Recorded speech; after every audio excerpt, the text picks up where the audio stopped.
C'est parti, ça tourne, ça tourne. Hello tout le monde, merci de me retrouver dans une nouvelle vidéo cuisine et dans la dernière vidéo que je vais filmer dans cette cuisine. Ça va tellement me manquer de me tenir ici, de cuisiner tout ça. C'est vrai qu'elle est très pratique la cuisine et la cuisine dans notre nouvelle maison ne sera pas aussi pratique. Bref, on est là pour parler de pain aujourd'hui puisque c'est ce que l'on va faire. Depuis plusieurs semaines, je me suis apprise à faire moi-même le pain. J'ai jamais également trouvé du bon pain aux États-Unis ou alors il était à 1 heure de chez moi et évidemment c'est pas en ce moment que je vais aller conduire 1 heure pour aller chercher du pain. Du coup, je me suis appris à le faire. C'est hyper simple et je me suis dit que peut-être que ça vous plairait de voir un petit peu comment je fais. Évidemment, si vous pouvez toujours aller chercher votre baguette chez l'artisan du coin, le petit boulanger, faites-le. Faites marcher vos commerçants, faites marcher les petits artisans parce qu'ils ont besoin de vous en cette période. Mais si vous êtes un peu bloqué comme moi, que vous ne pouvez pas trouver du bon pain ou trouver du pain réellement, c'est peut-être une recette qui va vous intéresser puisqu'il ne faut pas grand chose, il n'y a pas besoin de robot, il n'y a pas besoin d'ustensiles très précis et on utilise seulement 4 ingrédients. Ça prend du temps puisqu'il faut le laisser poser, mais en soi, ça me prend 1 heure réellement de mon temps. Donc on va commencer directement. J'ai un bol, j'ai mon truc, ma balance. J'ai juste une spatule et c'est tout ce que j'ai besoin. On va prendre, donc on va mesurer 420 g de farine. Franchement, si j'avais su que c'était aussi simple, j'aurais fait mon pain depuis bien des années en fait.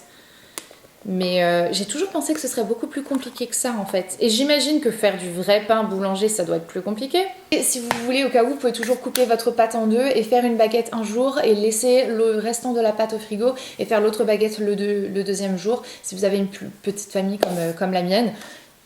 Voilà, parce que nous on n'est que 3. Donc j'ai mes 420 g de farine, je vais y mettre ma levure sèche. Mon sel, c'est un gros sel de... Je vais y arriver, sel de mer. Pourquoi? Parce que en fait, c'est un petit peu plus intense et le gros sel, ça permet de se diffuser d'une autre façon. Je trouve que ça a un côté un petit peu plus élégant que tout simplement du sel de table. Donc, faites comme vous voulez, évidemment, on fait avec ce qu'on a en ce moment. Hein. Et je vais ajouter mon eau. Mon eau, elle est à température ambiante. J'ai 360 ml d'eau. Et ça va reposer pendant toute la nuit, donc vous inquiétez pas pour la levure, elle va bien prendre et tout. Elle va bien s'activer puisque ça va rester à température ambiante en fait, juste après que j'aurai fini de le mélanger pendant 2-3 heures. Et après ça va partir au frigo pendant 12 heures on va dire au moins, jusqu'à 3 jours. Vous pouvez garder la pâte jusqu'à 3 jours, il n'y a pas d'œuf, il n'y a pas de lait.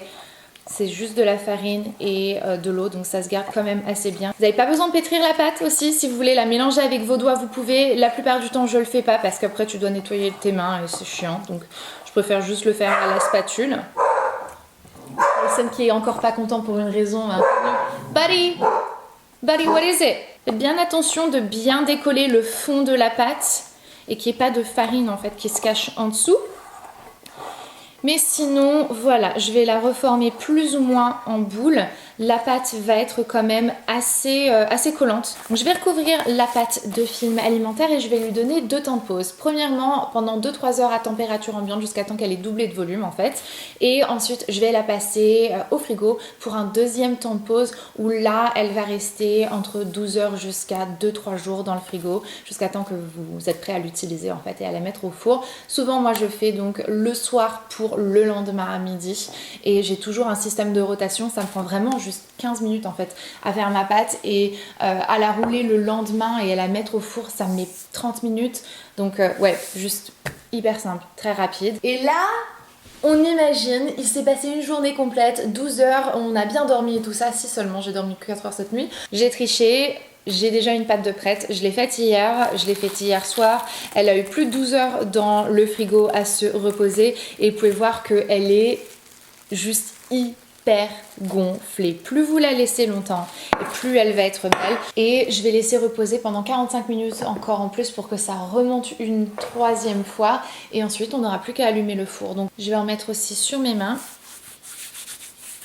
et je vais pouvoir sortir ma pâte. J'ai un peu de farine dessus. Je vais la travailler très légèrement pour qu'elle soit un petit peu dégazée. Vous pourriez évidemment la couper si jamais vous en avez envie et créer vos baguettes. Mais là, pour cette pâte-ci, ce que je vais faire aujourd'hui, c'est que je vais faire une boule en fait. Je vais faire un pain en boule. Je vais la replier sur elle-même en fait pour qu'il n'y ait aucun trou ni quoi que ce soit, vous savez. Et hop. Voilà ma petite pâte, si elle n'est pas trop belle. Je vais la mettre du coup sur du papier sulfurisé. Le mien, je le réutilise. C'est la 3e fois que j'ai utilisé celui-ci. Il est encore utilisable. Donc je vais mettre ça juste avec un tout petit peu de farine. Hop. Et ça va reposer pendant 45 minutes. Ça va remonter comme ça un petit peu plus. Et puis après, on passera au four. Hop. Je m'étais dit que je mettrais du romarin. Mais j'ai un petit peu changé d'avis. Enfin, ça fait 45 minutes du coup que la pâte est en train de poser. La première, celle qu'on a fait ensemble, elle a déjà pratiquement doublé. Donc voilà, c'est quand même assez rapide. Comme j'étais en train de me dire toute seule, je pensais mettre du romarin, mais finalement, je sais pas. J'ai un peu peur en fait qu'il crame au four, j'avouerai. C'est la première fois que je le fais et je le fais en vidéo, donc j'ai un petit peu les chocottes. Ce que je vais juste faire, c'est saupoudrer très légèrement de sel, de gros sel, le pain. Et puis, écoute, et puis je vais juste lui faire des petites lacérations comme ça. Et on va le laisser. Tant pis pour le romarin. J'ai vraiment peur en fait que ça crame et après Hunter il va me dire que j'ai encore fait une boulette parce que j'arrête pas de faire des boulettes là depuis quelques jours, donc faut que je me tienne à carreau. Faut y aller quand même assez profondément pour que la pâte elle se sépare bien sur les deux côtés. Sinon vous allez pas... Quand ça cuit, ça se voit plus. Il est mignon quand même ma petite miche de pain. Donc c'est parti, mon four est pratiquement préchauffé. Ce que je vais faire, c'est que je vais mettre juste ça là. Et je vais prendre un petit pot, donc celui-ci un petit pot, enfin un truc qui va passer en fait au four. Donc voilà, ce machin là, c'est en alu. Je vais mettre de l'eau bouillante à l'intérieur. Dès que mon four est préchauffé, je vais glisser ça sur la plaque inférieure de mon four et je vais ensuite mettre mon pain. La température du four est en train de préchauffer là à 465 degrés Fahrenheit. C'est bon, c'est prêt. Donc c'est-à-dire 245 degrés Celsius si je dis pas de bêtises. Et donc ça va saisir le pain, ça va tout de suite faire la croûte du pain et l'eau bouillante et l'évaporation de l'eau bouillante va permettre en fait de garder la texture moelleuse du pain. Donc c'est ce que je vais faire, je mets ça dedans, l'eau elle est bouillante donc on voit déjà qu'il y a de l'évaporation. On n'essaye pas de cramer mes petites languettes là. Hop, donc. Hop, en bas et mon pain. Et c'est parti pour 25 minutes à 245 degrés. Voilà, voilà, voilà.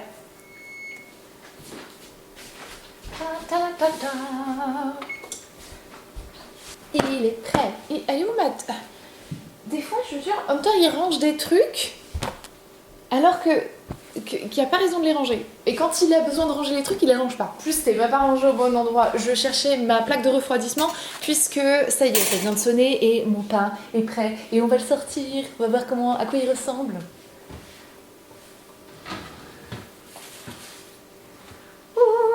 Oh yeah! Je le sais. Regarde-moi ça. Vas-y, mate-moi sa petite miche de pain. Elle est pas juste trop belle. Ouh, ça a commencé à être un petit peu chaud là sur le dessus. C'est la première fois que je le fais en boule. Donc c'est la première fois qu'il monte si haut. Mais ouais, il est vraiment trop beau. Je vais juste... Attends. Ouais, j'aime bien le cogner en fait. ASMR de pain pour voir en fait si jamais ça sonne creux, c'est qu'il est bon. Et là je vais pouvoir le laisser refroidir pendant 5 minutes et couper dedans et voilà. Bah du coup maintenant il est l'heure de mettre mon autre pâte dans mon frigo. Comment est-ce qu'elle est trop belle et gonflée. Ouh, ça gigote. Vas-y, sniffe-moi ça si t'es en manque de l'odeur du boulanger, là, de la boulangerie quand tu passes à côté. Vas-y, pousse-tu bien sur ton pain. Il n'y a que nous trois qui allons le manger et ça fait... On ne se voit que nous, donc... je pensais à ça. Non, je ne porte toujours pas de tablier. Je pensais en mettre un pour cette vidéo puisque on me harcèle avec le tablier, mais je cuisine proprement. J'ai toujours eu l'habitude de cuisiner proprement et du coup j'en ai, puisqu'on arrête pas de me dire mais achète-toi un, j'en ai. Juste, je les porte pas.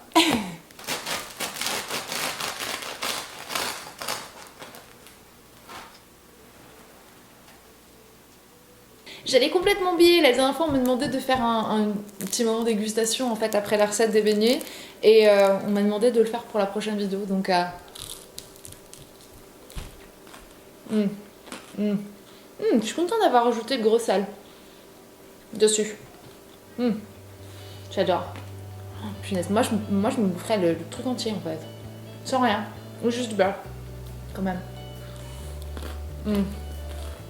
Bon voilà, maintenant que j'ai le lait dedans. Merci.